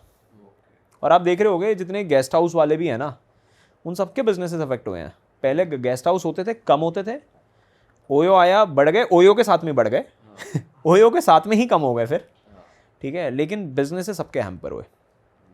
तो प्रॉफिट बनाने जैसा तो ये देश आज के टाइम में प्रॉफिट वाला बिजनेस तो करो ही मत, अगर कर रहे हो तो, और कर रहे हो तो फिर सर्विस इंडस्ट्री में करो या बोरिंग बिजनेस करो, मैन्युफैक्चरिंग का बिजनेस करो। ये मग वगैरह के ये जो आइटम है, मग भी नहीं बनाना, मग बनाने की आइटम वाला बिजनेस कर लो, ये रुए बनाने वाला। तो ये आपको कस्टमर को भी बेचने की ज़रूरत नहीं है, बिजनेस को बेचो जो ये पूरा एंड प्रोडक्ट बनाता है। ये चीज़ बहुत चल रही है भाई आजकल की, जो लोग प्रोडक्ट के पार्ट का भी पार्ट बना रहे हैं ना, कि ये लग प्रोडक्ट के जाएगा पार्ट के इसमें। पार्ट में सबसे ज़्यादा पैसा। भाई आजकल ये भी बहुत चल रहा है, इंस्टाग्राम पे बहुत सारे इन्फ्लुएंसर्स हैं कि आपको कुछ नहीं करना है, बिजनेस बनाना है, मैं बताता हूँ, इंडिया मार्ट पे जाओ, ये प्रोडक्ट देखो, इसे उठाओ, 2 रुपए का अपना शॉपिफाई बनाओ, इतने ऐड लगाओ और अपना माल बेचो। यार ये बंद ऐसे हो गया दिखा होगा, ये देते हैं। वीडियोस बंद नहीं हो गए अब? चल रहे हैं ये, तो भाई, चल रही है। मैंने लास्ट ईयर इनको बहुत धोया भाई ये बहुत चल रहे भाई ये हैं अब भी आ रहे हैं, हमारी फीड पे बहुत आते हैं ये अब भी चल रहे हैं भाई। अभी तो चलो ये तो चल ही रहे, साथ मैंने साथ ये 4-5 भी चल चैनल रहे देखे थे हैं पिछले साल ऐसे। कि वीडियो बनानी है, ये एआई पे यहाँ जाओ, यहाँ से कार्टून की आवाज लो, यहाँ से ये करो, चलो बन गया चैनल, अब छापो लाखों। तो ऐसे भी बहुत चीजें चल रही हैं। तो इसको जरा आपने धोया है तो जरा इसके पीछे की हार्डशिप्स भी बता दो लोगों को। यार हार्डशिप नहीं है एक्चुअली, वो बोल तो ठीक ही रहे हैं कि करना तो यही होता है, बट यार वो बट जो एक्चुअली ऐड लगा के अगर बेचना इतना ही आसान है नहीं भाई। है आसान, बहुत टफ बिजनेस है। मतलब बिजनेस बनाना इस देश में, देखो टफ तो कुछ नहीं है, मतलब it is all fundamental. I think सीखना बहुत इंपॉर्टेंट है, और ये गलत सीख है। ये जो आसान है वाली सीखें हैं ना मार्केट में, कर लो हो जाएगा, आसान है भाई बस है। ये अब ये नहीं बताया माल कितना उठेगा, कहाँ से कुछ उठेगा, नहीं। ट्रांसपोर्ट कौन करेगा, बारकोड कहाँ लगेगा, पैकेजिंग कौन मतलब करके सिखाने का देगा। तरीका गलत है, बट वो जो नहीं ये फंडामेंटल सिखाना है, ये तो सिखाना जैसा कुछ है ही नहीं ना। ये तो क्या है कि ये तो अपने instant व्यूज dopamine लाना है, अपने instant व्यूज dopamine है। लाना। हाँ करेक्ट, ये इंस्टेंट डोपामीन है भाई। देखो मेरे को सुनना क्या है, आदमी को कन्वीनियंस सुननी होती है, आदमी को सच थोड़ी सुनना है। आदमी को चाहिए जी मेरे को ये बताओ कि मैं अभी बेरोजगार हूँ, मैं जॉब मुझे करनी नहीं है। एक तो पता नहीं जॉब से क्या लोगों को नफरत है भाई, मेरे समझ में नहीं आता। जॉब मुझे करनी नहीं, अपना ही कुछ करना है, पैसा मेरे पास है नहीं। मैं आपको पूरा डेटा सेट बता रहा हूँ, इंडिया का सबसे लार्जेस्ट डेटा सेट। जॉब नहीं करनी, पता नहीं क्या हो गया है, बेरोजगार हूँ, जॉब नहीं करनी है, कभी नहीं करनी जॉब, ठीक है, पैसा है नहीं मेरे पास, जीरो इन्वेस्टमेंट, ठीक है बिजनेस करना है। और बिजनेस ही करना है, और बहुत अमीर बनना है, जल्दी भी और करना है। जल्दी पैसा बनाना है। क्यों? क्योंकि मेरे को फिर गाड़ी भी चाहिए, मेरे को घोड़ा चाहिए, मेरे को ये चाहिए वो चाहिए, वो सब चाहिए उनको। तो बस किसी ने ये पकड़ लिया, ये सबको पता है ये चाहिए, ये सबसे बड़ा डेमोग्राफिक है। तो इसमें आप जो उनको चाहिए उस पर अगर आपने बोल दिया तो वो वीडियो बहुत चलेगी, बट ये इससे किसी का कोई बेनिफिट नहीं होता। मैं तो मतलब बहुत खिलाफ हूँ, मोटिवेशन के बहुत खिलाफ हूँ मैं। मोटिवेशनल जो बातें करते हैं लोग, स्पीकर्स हैं, वो मेरे को बिल्कुल समझ में नहीं आती बातें यार। अब उनके बहुत व्यूज़ होते हैं, तो मुझे तो ये समझ नहीं आता। मतलब बहुत बोलते हैं वो कि जी बहुत आसानी से हो जाएगा, ये ऐसे कर लो, ऐसे कर लो, यहाँ ये बना लो, कुछ नहीं करना, ये बना लो। अब यार आप मान लो नॉर्थ कैंपस से पढ़े हो, ठीक है, अब मैं आपको रियल केस स्टडी बता रहा हूँ जो मैंने देखी थी, और मेरा खून खौल गया था। मैं कुछ बोला नहीं क्योंकि मेरे को पता वो सब बात थोड़ी ख़राब निकल जाएगी। तो कह रहे नॉर्थ कैंपस से एक लड़का निकला बीकॉम करके, यार अच्छा काम कर सकता है वो ज़िंदगी में, तो मत कर बिजनेस यार, तू जॉब क्यों नहीं करता, जॉब में क्या प्रॉब्लम है? मतलब लोग क्या जॉब करके नहीं कमा रहे? बिजनेस वालों से ज़्यादा कमाते हैं जॉब वाले आज की डेट में। हाँ फिक्स्ड इनकम तो है ही भाई। बहुत, और बहुत बड़े बड़े भी हैं यार। मतलब मैंने इस पर भी वीडियो बनाई थी, मैंने स्टीव बार्मर और बिल गेट्स पे वीडियो बनाई थी। स्टीव बार्मर बिल गेट्स से ज़्यादा अमीर है नौकरी करके माइक्रोसॉफ्ट में, ठीक है। तो वो अमीर कभी भी सैलरी से नहीं बना, वो अमीर इक्विटी से ही बना है। कोई भी आदमी देश में कि कहीं पे भी पूरी दुनिया भर में इक्विटी से ही अमीर बनता है अब आज की तारीख में। पहले बन जाते थे प्रॉफिटेबिलिटी के साथ में अमीर, आज की डेट में तो आप इक्विटी से ही पैसा बनाते हो। तो मैंने देखा हो यार, वो उस आदमी को आप ऐसी गाइडेंस दोगे, 20-21 साल के बच्चे को, जिसको पता नहीं है, उसके पेरेंट्स को पता नहीं है, उसके पेरेंट्स ने इतनी मेहनत कराई कि उसके 12वीं में 90% अबव आए होंगे, 95% अबव आए होंगे कि उसको नॉर्थ कैंपस में बीकॉम के अंदर एडमिशन मिला, वो वहाँ पढ़ाई करने गया, फिर अब वो बाहर निकला, अब वो पूछ रहा है जी मैं क्या बिज़नेस करूँ। आप उसको कह रहे हो यार पेस्ट कंट्रोल का बिज़नेस कर, मच्छर मार घरों में जाके, तू 35,000 40,000 रुपये महीने में कमा लेगा, तेरी नौकरी 25,000 रुपये की लगेगी। तो ये इतना सुनने में ख़राब लगता है ना, और फिर उसके बाद में बहुत आसान है बता देते हैं कि जी बहुत आसान है ये तो, और ताली बज जाती है इस सही बात बात है। तो मेरे को ऐसा लगता है अब यार 35,000 और 25,000 की बात नहीं है ये बात है कि तुमने 25,000 में एंट्री करी है, 25,000 से तुम 50,000 भी जाओगे, लाख रुपए भी जाओगे, और हो सकता है तुम इतना कुछ सीख लो किसी कंपनी में, किसी ऑर्गेनाइजेशन में, कि तुम एक कॉम्प्लेक्स चीज़ को करना सीख जाओ लाइफ में। आसान चीज़ क्यों करनी तुम्हें? कॉम्प्लेक्स चीज़ में पैसा बनता है, आसान चीज़ में कोई पैसा नहीं बनता। तो आसान तो सबको ही कर लेंगे। तो अब उस आदमी ने कर लिया बिजनेस वो शुरू पेस्ट कंट्रोल का उसने, और फिर उसी बच्चे ने, 2 बच्चों ने बाद में वीडियो बनाया कि जी हम फंस गए। और तो फंसो गई तुम यार, तुम गड़बड़ हो करी तुमने, क्योंकि अब तुमने भी, तुम्हारी भी गलती नहीं है ना यार, गलती उसकी है जो तुम्हें गाइड कर रहा, और वो गाइड इसलिए कर रहा है क्योंकि उसका काम है व्यूअर्स खींचना, तुम्हारे जैसे बच्चे और खींचना। उन्होंने कहा यार अब हम पेस्ट कंट्रोल बन गए। अब जस्ट इमेजिन यार, एक बच्चा बीकॉम करके अब आपके घर पे आपने बोला यार आओ, तो एक ईगो नाम की भी तो चीज़ होती है। मैं ये नहीं कह रहा अब इस पे बोलेंगे ईगो, बिजनेस कर रहे हो तो ईगो नहीं होनी चाहिए, ये नहीं होनी चाहिए। अरे यार तुम अर्बन क्लैप को देख लो, अब वो अभिराज भैल जो उसके फाउंडर है, वो थोड़ी जाके पेस्ट कंट्रोल करने लग रहा था। सही बात है। अगर उसने एक दिन भी करा होगा तो it was strategic in nature, it was not his work कि मैं अब डेली करूँगा। उसको कॉम्प्लेक्स चीज़ सॉल्व करनी थी कि ये मार्केट को कैसे बनाया जा सकता। उन्होंने तो गैप फिल करा है भाई, बढ़िया। हाँ बहुत बढ़िया। कि घर पे सब तो अब कुछ ये हो कर रहा रहा है वो ऐसे पेस्ट कंट्रोल। अब वो परेशान होगा, वो 35,000 की मार्केट है, 10 लोग और देखेंगे, वो कहेंगे यार इसके 35 बन रहे हैं, मैं भी कर लेता हूँ। तो खुश कोई भी नहीं होगा। 35,000 का 30 हो जाएगा, 30 का 25 हो जाएगा, 35 का कभी 60 नहीं जाने वाला वो। तो इतना गड़बड़ हो जाता है। तो भाई सही तरीका क्या है अगर कोई उतरना ही चाहता है किसी भी बिजनेस में? हाँ, तो बहुत पहले तो पढ़ाई कर लो, मतलब माइंडसेट देखो। मैं 2 तरीके से बताता हूँ। पहला तो माइंडसेट इज़ वेरी इंपॉर्टेंट, बहुत ही ज़्यादा इंपॉर्टेंट है। मुझे लगता है कि मैं मेरी स्टोरी बताऊँ क्या? हाँ बताओ भाई। तो मैं बताता हूँ अब हमने कैसे बिज़नेस करना शुरू करा था। मतलब मैं ठीक ऐसे, मेरे पापा पुलिस में थे, तो हम यहाँ गाज़ीपुर करके एक जगह, वहाँ रहते थे हम। मेरा स्कूल ठीक था, वहाँ अच्छे बच्चे आते थे। तो मुझे ना मतलब 2 अलग अलग दुनिया दिखती थी। एक तो मेरे जैसे घर के पास वाला neighbourhood was very, I don't know whether आप लोग कभी गए हो इस जगह, गाज़ीपुर डेयरी फार्म्स करके एक जगह है, बिल्कुल ये नोएडा पार करो, दल्लूपुरा पहाड़ है ना वो। हाँ गाज़ीपुर का वो जो लैंडफिल है, खत्ता है, खत्ते के जस्ट आगे पूरा वो डीडीए फ्लैट्स है और फिर डेयरी फार्म्स है। तो वहाँ का माहौल आप समझ लो कैसा रहा होगा वो। और मैं वहाँ रहा हूँ for most of my life, teenage, बचपन, ये वो। 3 साल का आ गया था और 22, 23, 24 साल तक, 23 साल तक रहा हूँ वहाँ। और स्कूल जाता था मैं Patparganj, which was fairly a decent place, और वहाँ सही लोग आते थे। तो मुझे पहले तो सही लोग दिखे, तो मेरा बिज़नेस इंट्रोडक्शन हो गया था बचपन में। पापा कहते हैं बेटा हमारे पास तो छोटी सी नौकरी है, और मैंने कहा पापा उन पे गाड़ी वाड़ी है वो, हम पे तो बाइक है बस।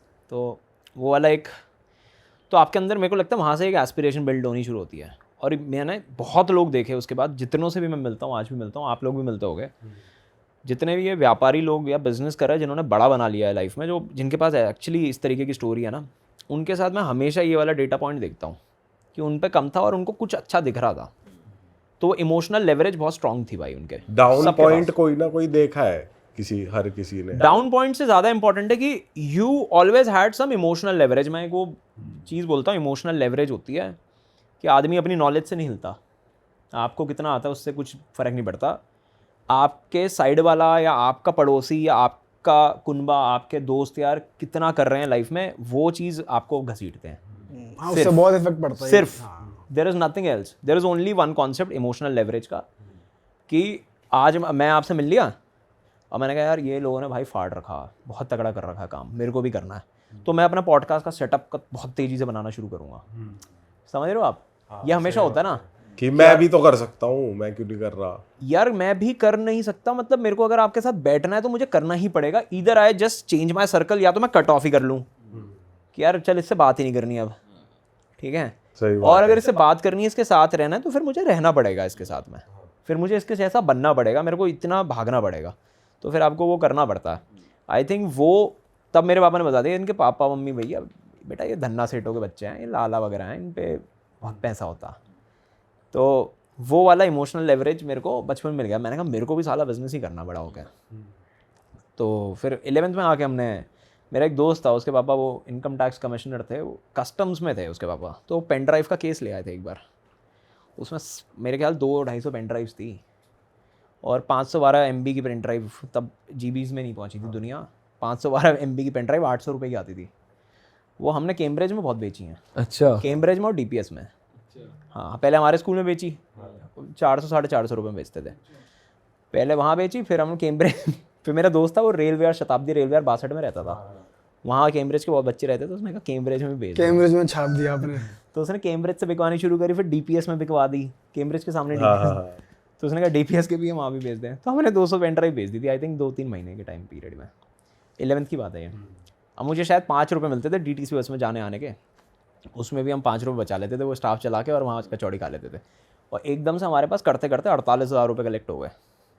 पेन ड्राइव और हम बेच स्कूल के 200 पेन ड्राइव्स थी हमारे पास। बहुत था, वो केस लाया था कस्टम से, उसको क्या था, उसको तो हमने 200 रुपये उसको पकड़ाने थे, एक दोस्त था, और 450-400 जैसे निपट जाए वैसे निपटा रहे थे हम। आ गए आपके पास 48,000 रुपये आ गए। तो हमारे लिए ऐसा हो गया, हमने कहा स्कूल के सबसे अमीर लोग हो गए हम। तो एकदम से ना फिर हमने कहा भाई बहुत सही बात है, स्कूल में कौन सोचता है भाई ये सब की पेन किसी के पास नहीं था यार। नहीं, सोचने वाली बात नहीं है, मतलब वो मिल गया तो हमने बेचा, बिक गया। बोलने का मैं ठीक ही था शुरू से, मेरे को लगता है, मतलब बेचने का ठीक था, बोलने वालने का पता नहीं। लेकिन वो पैसे आ गए ना जब, तो उस टाइम तो 5 रुपये से आप सोचो कि आप 40-50 हज़ार रुपये पहुँच गए, which is almost 1000 times extra, 10,000 times यार, 10,000 गुना ज़्यादा पैसे। मैंने कहा अब तो ज़िंदगी भर काम करने की ज़रूरत नहीं है यार, अब तो हमसे अमीर 50,000 किस पे होते होंगे, किसी पे नहीं होते 50,000 रुपये।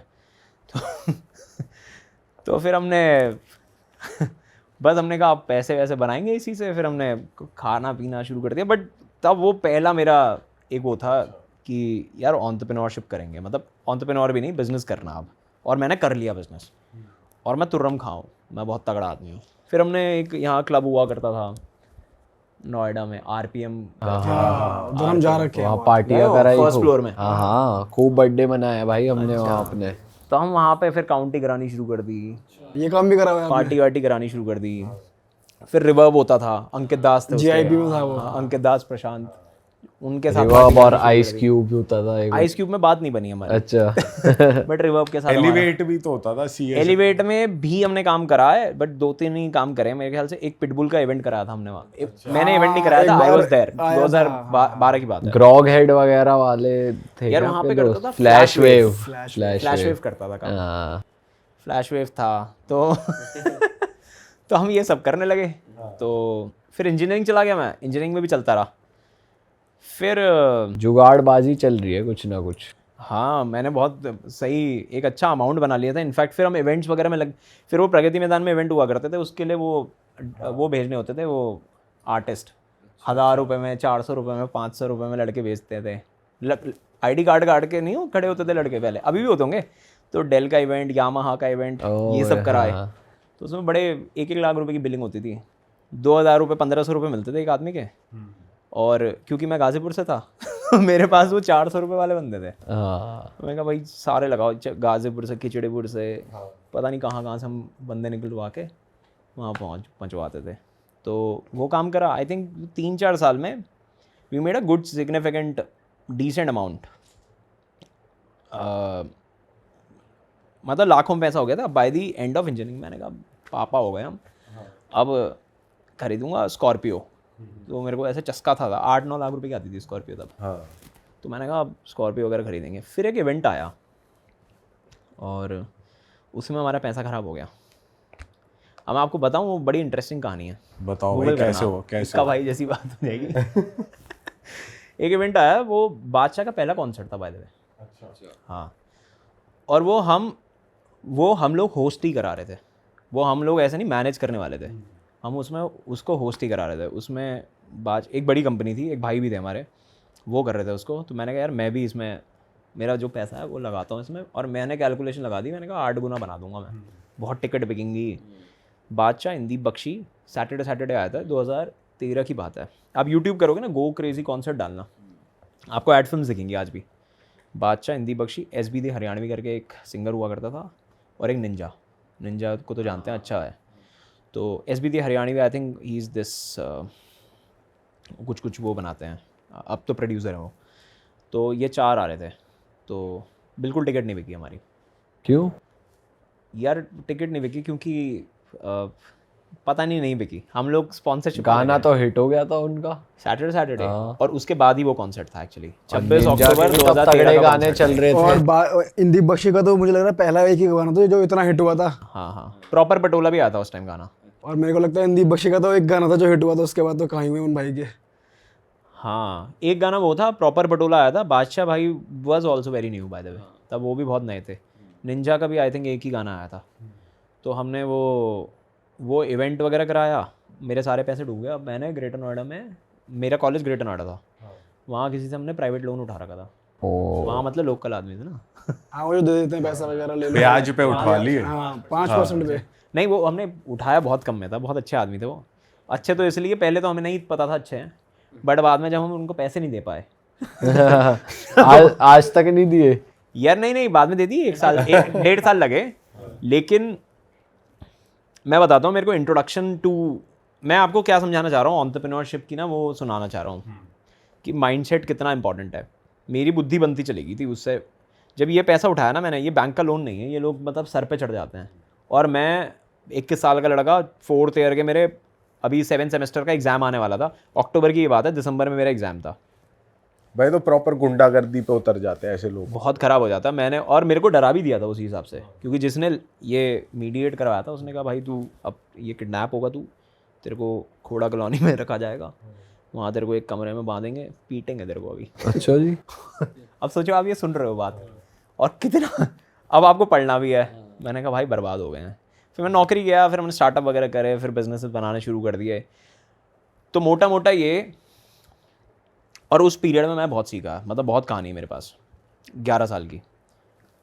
रिसेंटली आई अंडरस्टूड कि यार मैंने बहुत गड़बड़े कर दी। गड़बड़ क्या थी, और वही कंटेंट में भी मैं ये बताता हूँ कि माइंडसेट समझ में आता है, लेकिन और माइंडसेट बहुत इंपॉर्टेंट है। वो इंस्टिंक्ट होना एंटरप्रेन्योरशिप का, वो इंटेलिजेंस, एंटरप्रेन्योरशिप इंटेलिजेंस होना बहुत इंपॉर्टेंट है। वो झेलना, वो प्रेशर हैंडलिंग बहुत इंपॉर्टेंट है। लेकिन बहुत उससे भी ज़्यादा इंपॉर्टेंट अगर कुछ है वो तो है वो एडुकेट करो खुद को पढ़ाओ।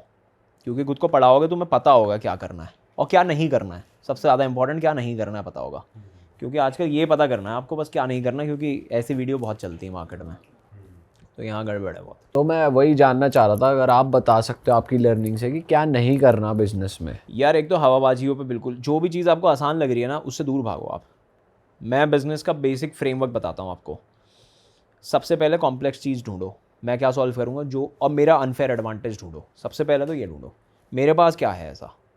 वो खुदगर्जी में बिज़नेस नहीं बनता कि पापा की हेल्प नहीं लेनी और यार उससे नहीं पैसा लूँगा, यार ये यूज़ नहीं करूँगा। आप पे अगर अच्छे पापा हैं और आपको पता है यार उनकी हेल्प ली जा सकती है, तो उनकी हेल्प ले लो। वो आपका अनफेयर एडवांटेज है। मतलब हर बड़ा एंटरप्रेन्योर ये करेगा। मतलब अडानी का बच्चा थोड़ी जाके कहेगा मैं पापा की हेल्प नहीं लेनी, मैं अलग कुछ करने लगूंगा। सही बात है। या अंबानी के बच्चे थोड़ी कहेंगे। दे नो कि यार ये मेरा अनफेयर एडवांटेज है, इसको तो फ़ायदा उठा लूँ मैं।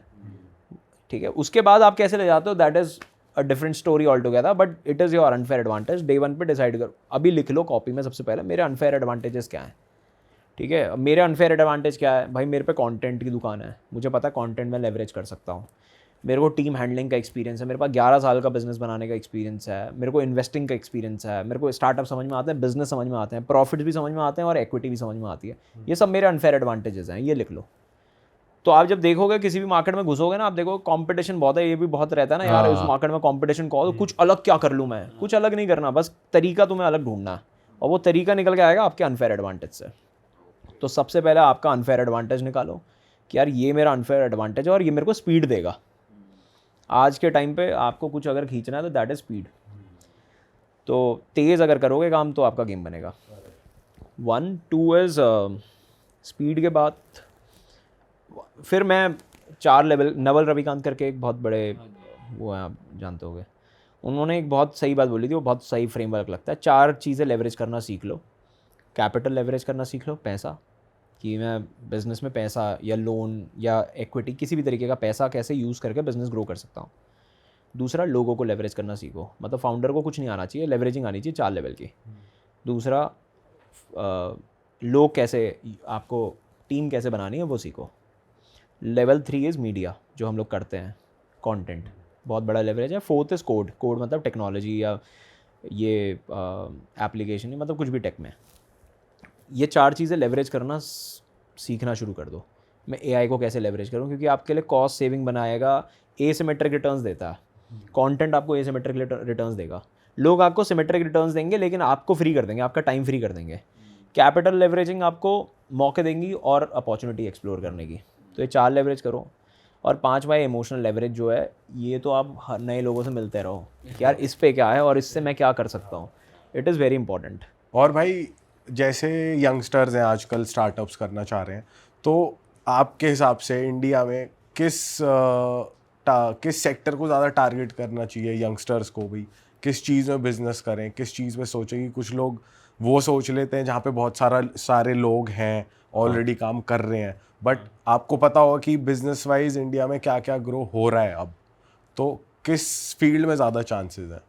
यार आई थिंक आपकी कोर फिलॉसफी क्या है। कोर फिलॉसफी अगर है कि भाई मेरे को ब्रांड बनाना है, तो आप start creating anything for the tier 2 market. Consumer, अगर आपको कुछ करना है, कंज्यूमर लेड बिजनेस बनाना है, तो कुछ भी टियर 2, टियर 3, टियर 4 में करना शुरू कर दो। आप भारत के लिए सॉल्व करना शुरू कर दो। इंडिया को छोड़ दो, इंडिया बहुत एक्सपेंसिव है, आप बहुत पैसा जला दोगे। भारत के लिए सॉल्व करना शुरू करो, और माइक्रो कम्युनिटी में सॉल्व करोगे तो और ईजी है, प्रॉफिट्स भी बनाओगे। माइक्रो कम्युनिटी का मतलब कि यार चलो मैं झारखंड में इस कम्युनिटी के लिए ये कपड़ा सॉल्व करता हूँ या कुछ ऐसा, ठीक है। इतना नीश जाके, बहुत निश, बहुत माइक्रो कम्युनिटी सॉल्व कर सकते हो, वो कर लो। खाने का बिजनेस करना है तो भी वैसा ही कुछ करो। मैं अभी किसी से मिला था रिसेंटली, उन्होंने बताया, कह रहे कि यार हमारे यहाँ, उन्होंने बहुत इंटरेस्टिंग बात बताई मुझे।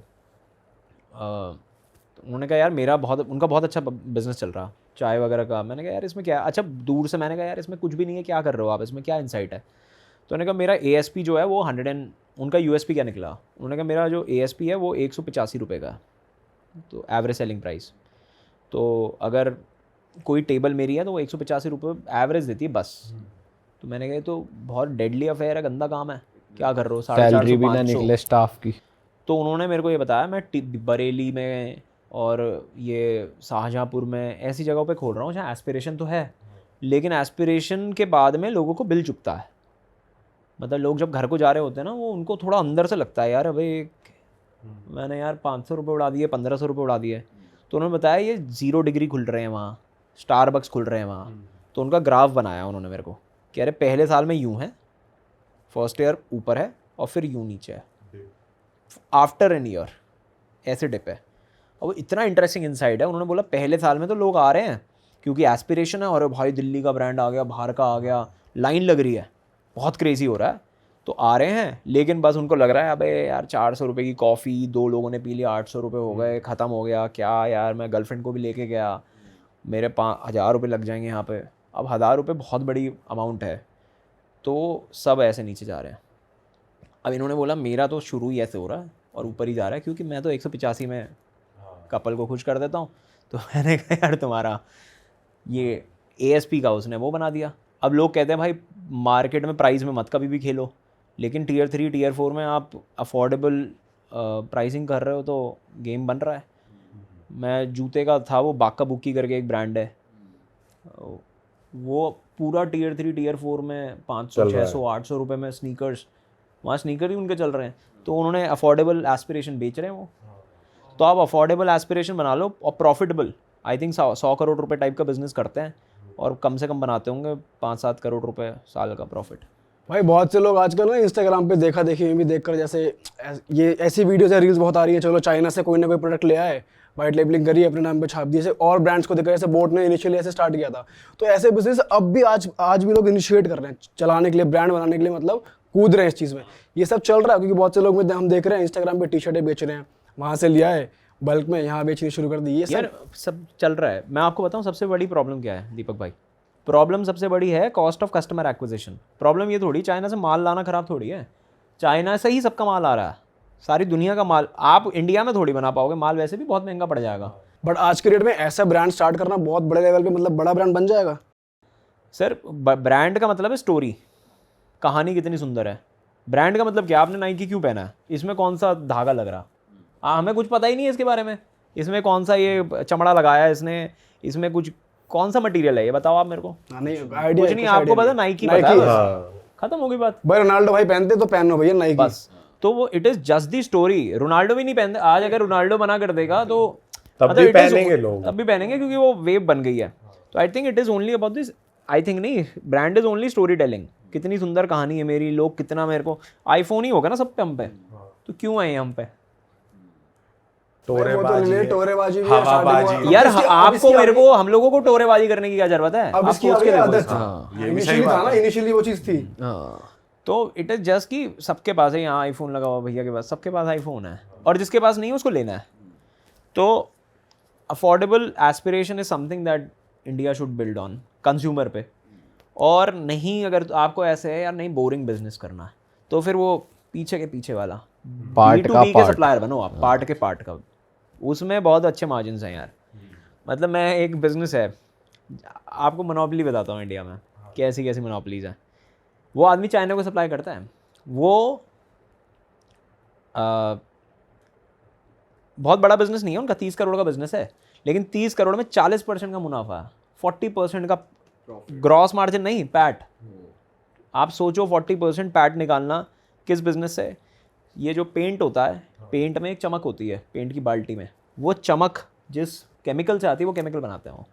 ओह, हाँ, तमिलनाडु में। कोई सोचे भी ना। और बंदा लेगा ही लेगा क्योंकि एंड प्रोडक्ट में चाहिए ही चाहिए वो। तो केमिकल की सारी फैक्ट्री लेंगी, और वो चाइना भी एक्सपोर्ट कर रहा, वो इंडिया से चाइना माल में भेजता है। भाई ये भी बड़ी बात है अपने आप में। लोग चाइना से मंगा के थक रहे हैं। तो उनका काम है ये कि वो उसकी वो चमक बेच रहा, उसका केमिकल आता है वो जो पेंट में, तो उनसे जितने भी बड़े पेंट के प्लेयर हैं वो उनसे वो चमक खरीद रहा है। तो ऐसे ये बिकता है। और क्या, ये सुई धागे वाला सूरत में आपने देखा होगा, वो बहुत बिकते हैं, उसका बहुत अच्छा दाने का कितना बढ़िया काम है। भाई प्लास्टिक कपड़ा भी बहुत जाता है इंडिया से, एक्सपोर्ट होता है बाहर। बहुत सारे लोग हैं गुजरात से कर रहे हैं, राजस्थान से कर रहे हैं, लेकिन उसमें एंट्री लेना बहुत डिफिकल्ट अच्छा, है। आजकल ये रीलों पे नई चीज आ रही है कि इंपोर्ट करके सामान यहाँ मत बेचो, एक्सपोर्ट करो, यूएस बेच दो, ये कर दो। एक्सपोर्ट में इंडिया से पैसा बहुत है। एक्सपोर्ट करने वाले लोग सिर्फ 2-3% है जो बड़ा बिजनेस बना चुके हैं, तो भाई एक्सपोर्ट करो। Export is a very capital intensive business, you need 100 crore of capital यार। 30-40 10-20 करोड़ तो करोगे ही आप, नहीं तो क्योंकि मार्जिन बहुत, आपको अगर कमोडिटी एक्सपोर्ट कर रहे हो तो आपके मार्जिन बहुत थे ना, 2-3% का ग्रॉस मार्जिन है। तो अभी हम किसी से बात कर रहे थे, दुबई में बेस्ड है वो, तो 7,000 करोड़ का रेवेन्यू करते हैं वो। तो ऐसे बताते हैं पूरा कि जी मेरा तो $1 बिलियन का रेवेन्यू है, ये तो वैल्यूएशन में घूम रही है कंपनियाँ, मैं तो रेवेन्यू करता हूँ इतने का। हाँ। तो फिर मैंने कहा अच्छा जी, तो मैंने कहा काम किस चीज़ का, तो बात होने लगी, तो वो कहते कि ये हमारा चावल और ये मैंने कहा मार्जिन बताओ, ग्रॉस मार्जिन है। फिर 2% का ग्रॉस मार्जिन है। मैंने कहा तो 2% का ग्रॉस मार्जिन 98%, 2% का तो मार्जिन हुआ। मतलब it is as good as just आपको कैश घुमाना अच्छा आता है, अच्छा बिजनेस है, कोई प्रॉब्लम नहीं है कि आपने 7,000 करोड़ पे 2% भी बना ले, 140 करोड़ रुपए का मार्जिन हो गया, उसमें 20-50 करोड़ के खर्चे निकाल लो, आपने 50-60 करोड़ रुपए उस आदमी ने बना लिए। तो it is a big business, लेकिन 2% का ग्रॉस मार्जिन है 140 करोड़ का बिजनेस यार। भाई उसके ऊपर आजकल तो तो सब ऐसी भी GM भी रील आ गई कि एक्सपोर्ट क्या करोगे, एक कंटेनर खरीद लो, उसका रेंट खाओ। आपने देखी है ये वाली रील? ये सब नहीं देखा यार। भाई हमारे भी पे तो भाई ये बहुत सब सारे चल तरह रहा की है। हम भी बकचोदियां। कुछ ना कुछ प्लान करते रहते हैं कैसा बिजनेस करें, तो हमारी फील्ड ने ऐसी बनी हुई है। तो यही जो बता रहा है ये कि जो कंटेनर ले लो जो 50 ship पे जो लाख का। कंटेनर्स लगे जाते हैं इंपोर्ट एक्सपोर्ट के लिए, वो कंटेनर खरीदो 50 लाख रुपए का, इतना उसका रेंट आएगा, 10 कंटेनर डाल दो थोड़ा इन्वेस्ट करके। बट आप लोग तो कंज्यूमर लेड बिजनेस करो सर कुछ। भाई वही सोच रहे हैं आप क्या तो करें। टीयर 2 के लिए, टीयर 3 जो मैं ये बोल रहा हूँ ना, अफोर्डेबल एस्पिरेशन, अगर कुछ सोच रहे हो तो इसमें बिजनेस बनाओ, उसमें आप लेवरेज कर पाओगे खुद को। हाँ, पर जैसे आप टीयर 2 टीयर 3 के बारे में बता रहे हो कि चलो अच्छी अपॉर्चुनिटी यहाँ पे कर सकते हैं लोग, पर अगर किसी को टीयर 1 में ही घुसना है कि भाई इस नीश में जाने की अमीर लोग ही ले, तो उसमें कौन सा प्रोडक्ट चल रहा है? या प्रोडक्ट वाइज या कैसे सर घुस सकता यहाँ है तो आदमी? क्विक देखो Tier 1 में बेचोगे कैसे आप, बताओ पीयूष भाई। भाई Tier ब्रांड 1 में होना आप चाहिए, कैसे खरीदते हो? ऑलरेडी ब्रांड होना चाहिए या कुछ भाई ऐसी हम तो वह- जैसे कपड़े लेने हैं तो ज़ारा चले गए, लीवाइस चले गए, या फिर ऑनलाइन कर लिया आपने shopping? ऑनलाइन कर लिए। अब आप मिंत्रा से करोगे हाँ। या आप अपना EBO खोलोगे, मतलब ये ब्रांड आउटलेट खोलोगे, ठीक है, या आप वो तीसरे वाले पार्ट में जाओगे नहीं कि भाई पैंटालून्स पे भी अपना एक शेल्फ लगवा दिया, वो भी बहुत एक्सपेंसिव अफेयर है, उसके लिए भी कैपिटल बहुत चाहिए। अब आप यहाँ पे कहीं दुकान खोलनी है आपको, तो आपको यहाँ के रेंटल्स पता है पहला। अब ऑनलाइन रेंटल समझ लो, मिंत्रा में लिस्टिंग फीस सिंगल SKU की 20,000 30,000 रुपये से है, सिंगल प्रोडक्ट की। एक मिंत्रा में- प्रोडक्ट लिस्ट करने की। हाँ एक सिंगल, अगर आपके पास, आप सोचो आप पे कितने प्रोडक्ट्स हैं, मार्केटिंग कॉस्ट 15-20 लाख रुपए आप खर्चा करोगे उनके साथ, इतना आपको खर्चा करने के लिए चाहिए। एंड देयर इज़ नो और फिर मतलब इतना ज़्यादा कंपटीशन है जिसका कोई हिसाब नहीं। यहाँ अगर आपको कुछ माल बेचना है तो आप बेचोगे कौन सी कैटेगरी को, 500-1000 रुपये के तो बेचोगे नहीं आप, क्योंकि यहाँ पे 500-1000 कैटेगरी वाले में जूडियो बैठा है, अब शीन आ गया है, जूडियो ऑफलाइन बैठा हुआ है, उसको आप टक्कर दे नहीं सकते टाटा को, ना उससे हम सस्ती सप्लाई मार पाएंगे, ना उतने सही से हम ऑपरेशंस मैनेज कर पाएंगे। शीन आ गया, अभी रिलायंस ने शीन खरीद लिया, ऑलरेडी इतना बड़ा ब्रांड है, 1300 से ऊपर कपड़ा नहीं है उसके पास कोई ऑनलाइन में, तो जेंजी ने तो वहीं और पे- स्टाइल भी सारे ही दे रहे हैं, वो जैसे ज़ारा टाइप सब कपड़े दे ही रहे हैं सारे हाँ उसमें। वही बस अफोर्डेबल एस्पिरेशन है ना, जो चीज़ नहीं है उसकी अफोर्डेबल एस्पिरेशन। ज़ारा भी क्या है, ज़ारा भी तो अफोर्डेबल एस्पिरेशन है, और लुई विटॉन या जितने भी लाउड लग्जरी ब्रांड्स हैं करेक्ट उनकी अफोर्डेबल, H&M और ज़ारा वही तो बनाता है कि भाई ये लुई विटॉन का ये बढ़िया चल गया था, ये बढ़िया चल गया था, और प्रोडक्ट Versace भी का ये बढ़िया जल्दी चल गया चेंज था। करते हैं, आर्टिकल्स ऐसे आते हैं, फास्ट फैशन ब्रांड है, हर 2 महीने हर महीने में नया नया आता रहता है। हाँ, तो ज़ारा और यही ज़ारा के पास में एक्सीलेंस है। आपको पता है ज़ारा वो है ना, business is not about profits, it is about the cash flow, कितनी तेज आप पैसा घुमाते हो। ज़ारा का केस स्टडी ही ये है कि Zara is not about clothes, it is about the supply chain. Zara 14 दिन में इन्वेंट्री बेच देता अपनी, 14 डेज, 14 दिन में इन्वेंट्री प्रिंट होके भी नहीं आती मेरे पास में।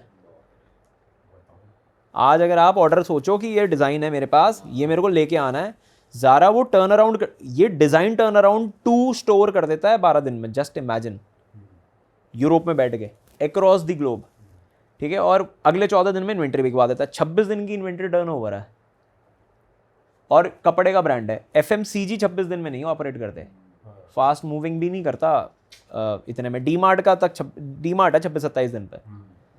तो पर अगर Zara भाई इतना ज़ारा fast को है। जैसे कंपेयर करें जैसे लग्जरी ब्रांड के रेवेन्यू वाइज या वैसे प्रोडक्ट वाइज नहीं, तो ज़ारा भी उस लेवल का कमा रहा होगा यार, उससे या उससे ऊपर कि जैसे बड़े लग्जरी आई ब्रांड्स हो गए। थिंक लुई विटॉन मोहन ऐसी जो LVMH है वो तो बहुत ही कमाता है, वो तो ज़ारा का रेवेन्यू उससे ऊपर नहीं है, ज़ारा की वैल्यूएशन भी नहीं है। वो तो आई थिंक बर्नार्ड एनॉल्ड तो सबसे वो दूसरे तीसरे नंबर पे होगा, फर्स्ट रिचेस्ट भी रहा है वो, लेकिन it is because of the equity. But उनका रेवेन्यू भी आई थिंक ग्लोबली, यार उन पे सारे ही तो ब्रांड्स हैं, उन पे LV है, LV पे बहुत ब्रांड्स हैं ना, आई थिंक 50-60 ब्रांड्स, 60-70 ब्रांड्स हैं। क्वाइट लग्जरी भी है, लाउड लग्जरी भी है, अफोर्डेबल लग्जरी भी है, प्रीमियम लग्जरी भी है, अमीज़ वगैरह भी इन्हीं का ही है, बुकिन बैग्स भी इन्हीं की ही हैं, सब इनका ही है। फिर अब यही तो सब ट्राई कर रहे हैं। गुची वगैरह के पास में, गुची की पेरेंट कंपनी है, गुची की जो पेरेंट कंपनी है, गुची के साथ प्रॉब्लम हो गई है, गुची का बिजनेस बहुत गंदा पिटा हुआ ये है। मैंने आपकी रील देखी थी हाँ, शायद, मेरी आप देखी होगी। हाँ आपने ही बनाई मैं थी बहुत- ना कि मैंने जब से बहुत जेन ट्राई जी टारगेट करी इन्होंने तो इनका बर्बाद हो बिजनेस गया। हाँ Gucci was a very sophisticated brand हाँ कि भाई फुल गोल्फ वॉल्फ और वो वाले प्रॉपर वैसा वाला ब्रांड फुल था, प्रीमियम। Ultra premium. फिर वो गुची ने 1-2 आर्टिकल्स निकाले, वो इन्होंने अपना हिप हॉपर्स ने पहन लिए, रैपर्स ने पहन लिए बाहर। के जो और बादशाह वगैरह ने इधर तो बहुत बाद में आता है, इंडिया का तो मार्केट बहुत अलग है। आप इंडिया का कंजप्शन, पता है बहुत लंबी बात हो सकती है, इंडिया के कंजप्शन को और यूएस के कंजप्शन को कंपेयर करोगे आपके दिमाग हिल जाएंगे। यूएस में आदमी ऐसे इंस्पायर होके नहीं करता जैसे इंडिया में करता है यार। हम लोग बहुत बहुत अजीब सा मार्केट है।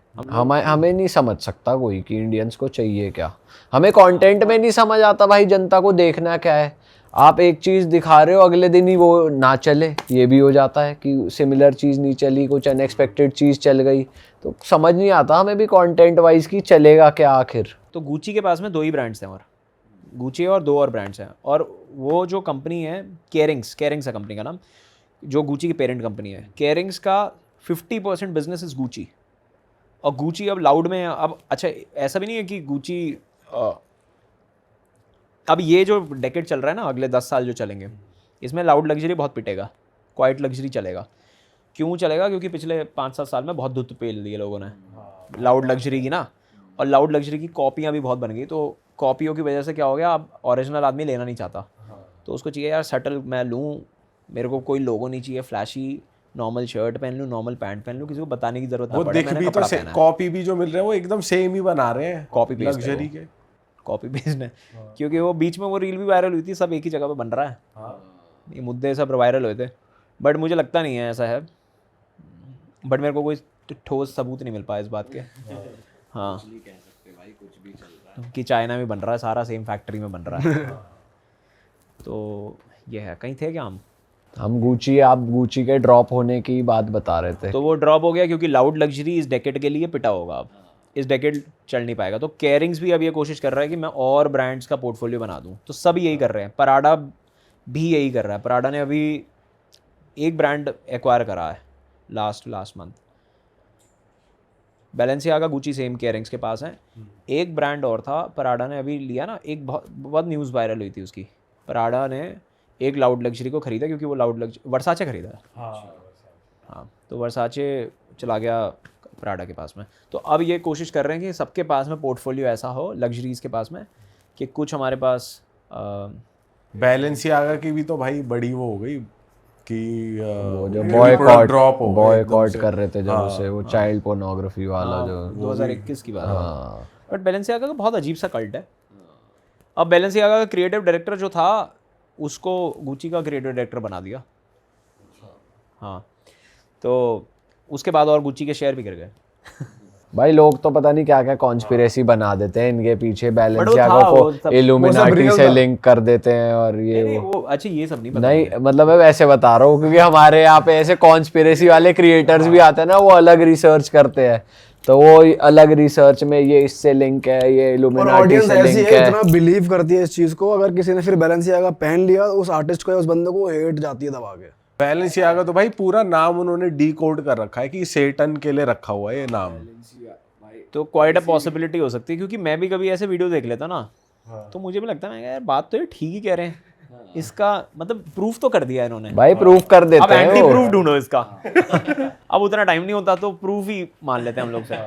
तो चलो दोस्तों, खत्म करते हैं इस पॉडकास्ट को। हमारे भाई को आप इंस्टाग्राम पे फॉलो करते ही होगे, नहीं करते तो आप जाकर इनको अभी फॉलो कर लीजिए। इनका स्क्रीन पर इंस्टाग्राम फ्लैश हो ही रहा था, डिस्क्रिप्शन में लिंक भी है। बहुत ही काम की हेल्पफुल वीडियोस आपको यहाँ पर देखने को मिलेगी। इनके यूट्यूब चैनल का गोल बटन भी यहाँ स्क्रीन पर आ रहा है, आप चैनल को सब्सक्राइब कर दीजिए। और बस यार, अगर आपको पॉडकास्ट में कुछ भी यूज़फुल लगा तो इसे शेयर कर देना, और अपने हिसाब से लाइक कमेंट सब्सक्राइब कर देना। आपका जाते मन जाते भाई करेगा कुछ तो कहना है आप कुछ कहना चाहते हो? बड़ा मज़ा आ रहा था कॉन्वर्सेशन में, और अभी भी आ रहा है। खत्म हो गया conversation, but thank you so much.